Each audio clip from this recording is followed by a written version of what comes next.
So before we get started, I just want to give you guys a big thank you to everybody who watched and enjoyed and responded to my West Side Story video. It was a lot of fun to make and I'm glad you guys responded well to it, so I figure, why not do it again?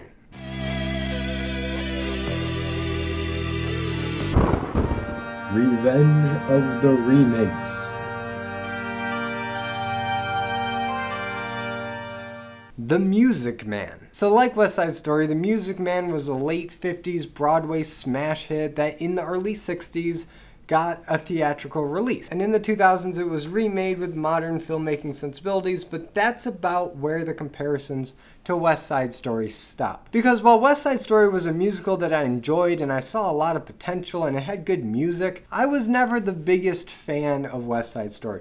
The Music Man, on the other hand, is one of my favorite musicals. It's in my top 10 at least, maybe top 5. And that's because it's such a unique musical. There's not a lot of musicals like The Music Man out there. I mean, sure, there are musicals set around the same time period and maybe have a similar love story and maybe have a lead character that's a bit of a scoundrel, but musically there is something special about The Music Man that I don't get in a lot of musicals. Movie musicals or Broadway musicals, it doesn't matter. And that's how the source for the music is incorporated into the story itself. And this is where I start talking about diegesis again. And if you don't know what diegetic versus non-diegetic music is, I broke it down pretty well in my White Christmas video from, gosh, 2 years ago, over 2 years ago. Wow.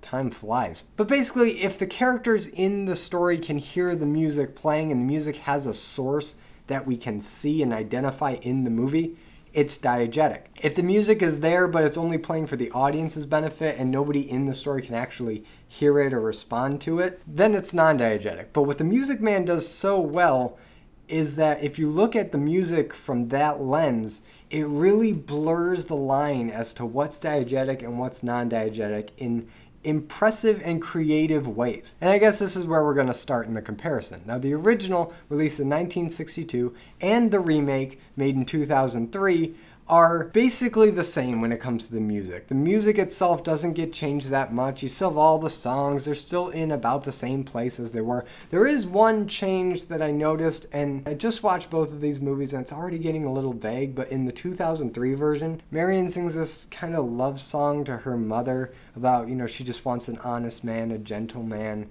I can't remember what the song's called, but it's kind of a mashup of two different melodies. And I think the part where she's talking about her white knight was made originally for it, because I don't remember it being in the original at all. There's still a lot of overlap in that scene, but I don't think the original Marion sang about her white knight in that way. I don't know, I could be wrong, let me know in the comments, but I feel like those were two different songs. But aside from that, the songs basically identical in how they're written. Now, visually, they're very different. The original has a more standard 1960s cinematography, just like the original West Side Story did, where it had the nice wide, long takes. But for some reason, The Music Man moves faster, in my opinion. Maybe it's just because I like the songs better and the songs have a bit more peppy energy to them, you know, they're just chugging along. But the remake gets a little more ambitious with the staging and execution of its musical numbers. For example, You Got Trouble is just a couple takes of Robert Preston doing his song in the original, where in the remake, Matthew Broderick is going in and out of buildings and he's doing all this choreography,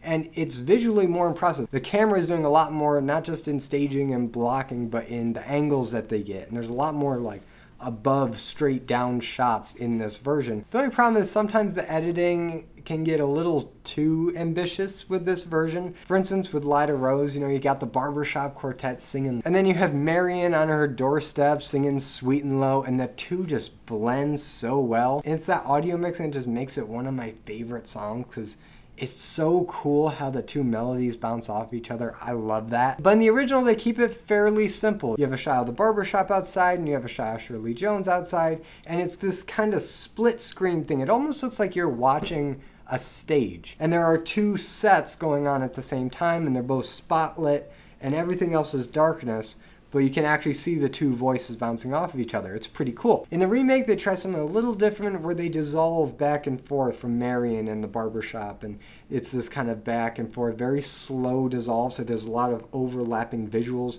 with the overlapping dialogue. I see what they were going for, but it kind of makes my head hurt because, for one, the shots are just a little too tight for comfort. The one for the barbershop isn't that bad. It's like a medium shot. You know, it's not too bad, but Marion is in like a full close-up, and the way they overlap is just a little jarring, and you can't really make out one or the other too well, and they're on Dutch angles. And I like a good Dutch angle every now and then. It keeps things exciting, but the two Dutch angles are on opposite angles, and they're just like overlapping each other, and it just looks bad. It looks really rough. I can't imagine the editor was pleased with how that turned out, because I know what they were going for, and I respect them for trying, but it just didn't work. And all that being said, I think I like how the original handled the musical numbers better, because it brings in more visually of the inspirational sounds for the music. Example, in the very beginning of the movie, you got all the salesmen on the train, and you cut between the sounds of the train and the rhythm of them singing in the train, and it works so perfectly.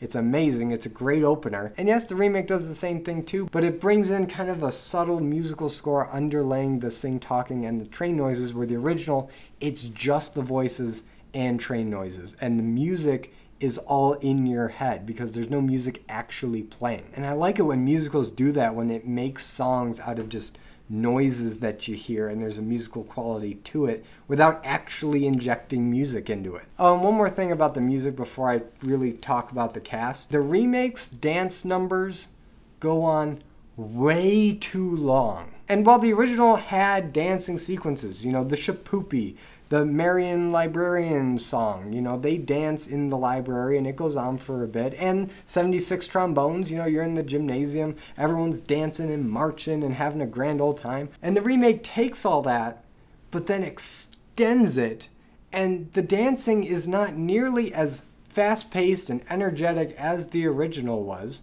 And it's just so boring. And I know this was made for TV, and it obviously wouldn't have the same theatrical quality as the original. That still doesn't really excuse the bizarre pacing of it. And it's like, why did you need to extend an already pretty in-depth dance sequence for what, just slow dancing in the library for a couple minutes? I don't get it. And I already have a pretty low tolerance for extended dance sequences with no dialogue. I mean, the dancing's got to be really good and impressive for me to be invested that long. And the remakes just wasn't. And while the original's choreography isn't mind-blowing, it's still a lot more enjoyable than the remakes, which is longer and slower and just less impressive. But now let's go on to the real differences in these versions, and that's the cast. Now, The Music Man, probably more so than a lot of other musicals, is a musical built on personality, and the right cast can really elevate a performance of The Music Man. That's one of the reasons why I think so many high schools across America put on The Music Man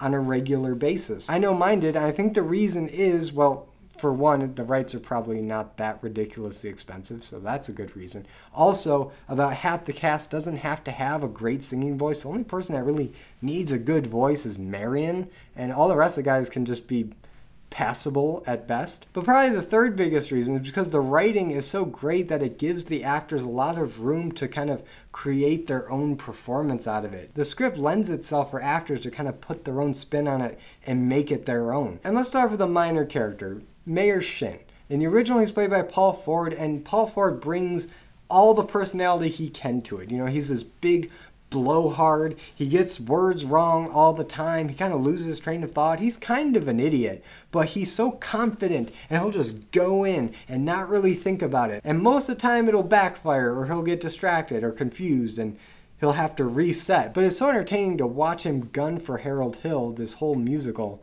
and just get bested and confounded, and just the reactions that he gives are the best, and that's all Paul Ford. I mean, some of it is the writing, you know, the wording, the phraseology, that's Meredith Wilson, but his performance is undeniably Paul Ford hamming it up in the best way possible. Now, in the remake, you have Victor Garber playing the same role, and Victor Garber, I feel like, was miscast here. I know that he's a favorite of Disney. If Disney needs him to play Daddy Warbucks or the King in Cinderella, I mean, he's your man, and he does a good job in both of those roles. Here he still brings that regal and like put together aristocrat flavor that he did in the other Disney productions, which just doesn't work for me as the mayor of River City. I don't know, maybe it's because I'm too used to this version, but when he gets upset or flustered or confused, I don't laugh.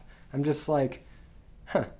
Alright. Versus this Mayor Shin, when he messes up a phrase or something, I'm laughing with everybody else, having a grand old time. So as much as I love Victor Garber, and he is a great talent, you know, he's a good actor, a good singer, he just doesn't feel right in this role, and he doesn't look comfortable doing it either. He's very reserved and kind of hesitant to really do any big bombastic expressions, so I'm sorry, he's just not as good. And we can't forget Mrs. Shin. Oh, I'm sorry.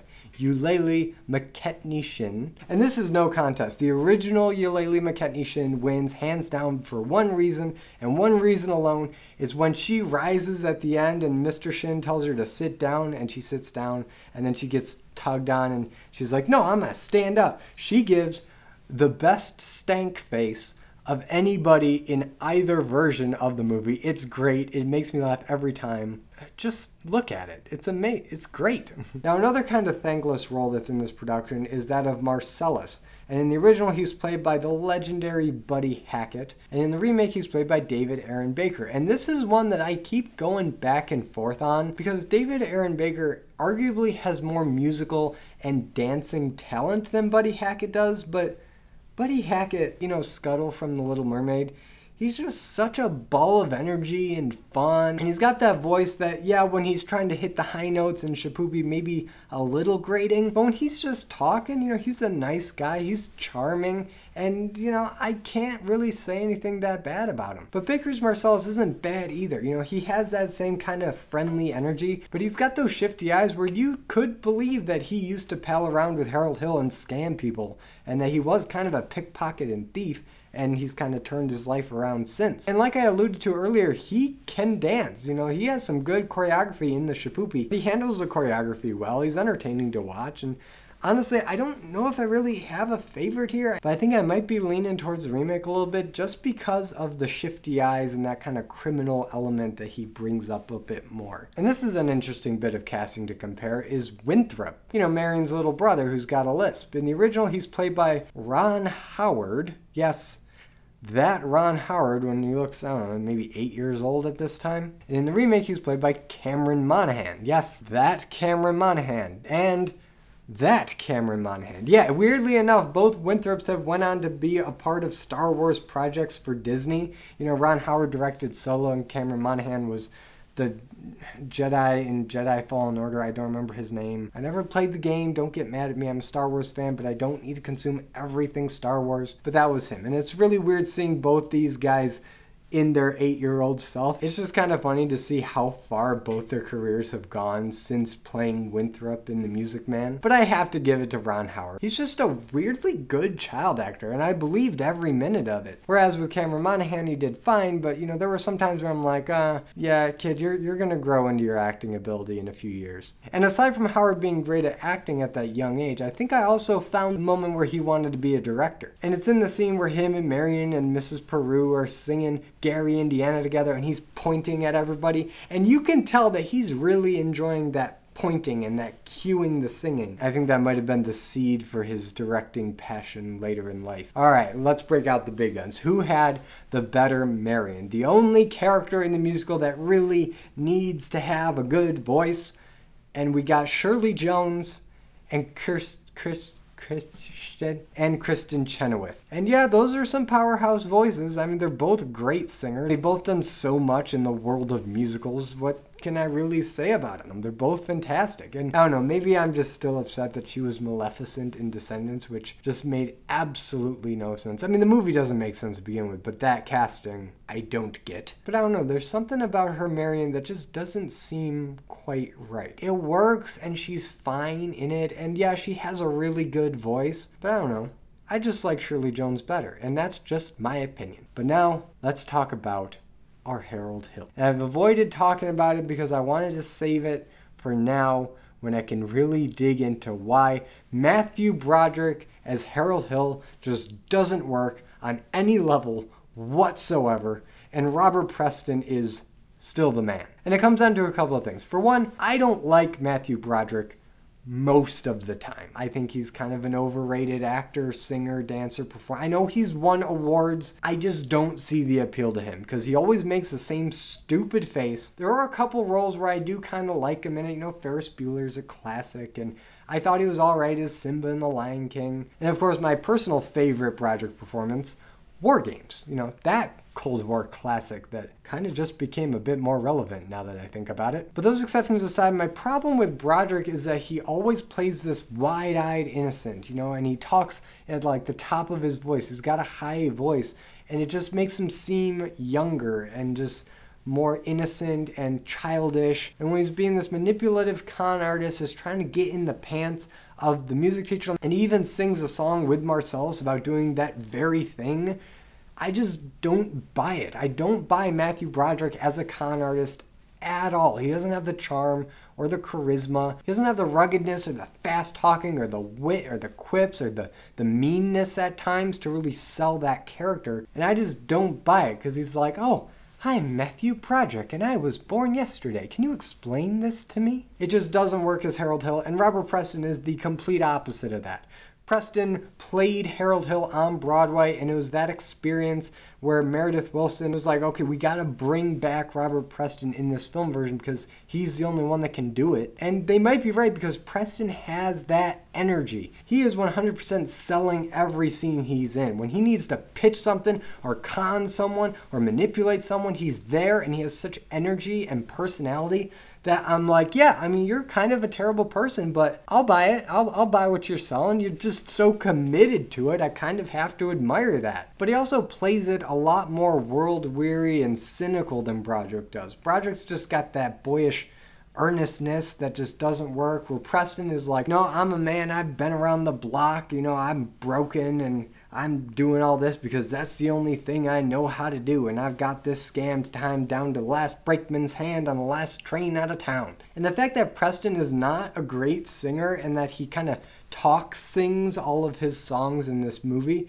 surprisingly helps him in this case, because yeah, Broderick does have a good voice. He has a good singing voice. I'll give that to him. But there's something about Robert Preston as Harold Hill singing that I really love on a thematic level. Bear with me for a second. In the musical, Harold Hill is a con artist. He passes himself off as a great band leader. A lot of band experience. He's the king of music. He will assemble a boys band out of nothing. He's that musically gifted. And he's not. He doesn't know one note from another. He's not musically talented at all. He just knows enough musical terminology and musicisms to trick you into it. And that is reflected in the singing style, because Robert Preston is not a great singer, but he can talk with just the right amount of musical tone in his voice to trick you into thinking that he's a great singer, just like how Harold Hill is tricking you into thinking that he's a band leader. And then contrast that with Marion. Marion is a real music teacher. She teaches piano. She knows music, and it fits to give her a more traditional, pretty singing voice, you know, like Shirley Jones or Kristen Chenoweth. That works. Where it gets a little muddy is when you have Matthew Broderick trying to sing the songs and not sing them like they were originally intended. And that's where you get the thematic dissonance. And yeah, those are pretty much all my thoughts on these two versions of The Music Man. And honestly, if it wasn't for Matthew Broderick just being a terrible Harold Hill, I might recommend this version for its other merits. It's a decent production of A Music Man. Again, it's a cheaper production, but you know, it looks good enough. And while there are things that I do think the original did better, this was my introduction to The Music Man, and it first got me curious about this world and these songs and what other versions could be out there. But after seeing the original, I don't really have any desire to go back to that one. The original is just so superior in its comedy, in its wit, in its directing, and in its casting above all else, that I love it, and I still watch it all the time. But now I turn over to you guys. What are your thoughts on The Music Man? The Music Man is not a musical that's talked about a lot. And I think that's really a shame because it's so clever in how it uses music to tell its story. But let me know which one is your favorite, and if you have any other thoughts, leave them in the comments. And if you like this video, be sure to give it a like and subscribe for more content, and hit the notification bell to be notified every time I upload a video. And as always, I'm Colby. This is my nerdy talk, and I'll see you in the next video.